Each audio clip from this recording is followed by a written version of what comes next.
ఓం శ్రీ సాయిరామ్.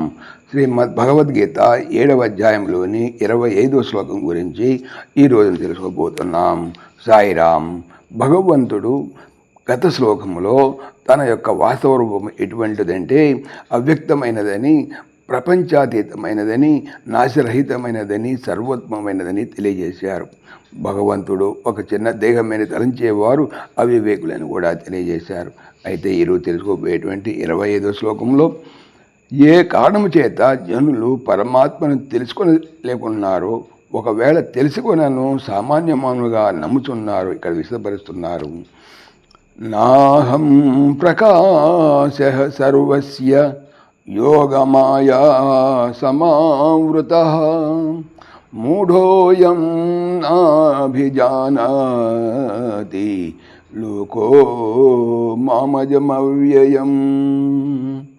యోగమాయా సమావృత, యోగమాయ బాగుగా కప్పబడి ఉన్న అహం నేను, సర్వస్య అందరికీ, ప్రకాశ నా కనిపించువాడను కాను, మూఢ వివేకం లేని, అయం లోక ఈ జనులు, మాం నన్ను, అజం పుట్టుక లేని వానిగాను, అవ్యయం నాశరహితునుగాను, నాభిజానాతి ఎరుంగరు. యోగమాయచే బాగుగా కప్పబడి ఉండటచే నేను అందరికీ కనిపించువాడను కాను.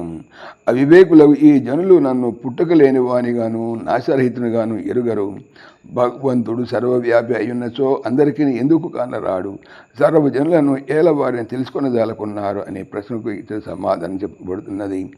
పరమాత్మ యోగమాయచే కప్పబడి దాక్కుని ఉన్నాడు కాబట్టి జనులకు ప్రత్యక్షము కాక ఉన్నారు.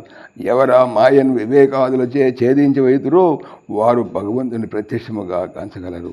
భగవంతునికను జనులకు మధ్య ఒక తెర కలదు, అది త్రిగుణాత్మకమైనది, అనగా సత్వ రజస్తమో గుణములకు అనేటువంటి 3 పొరలు కలిగి ఉన్నది.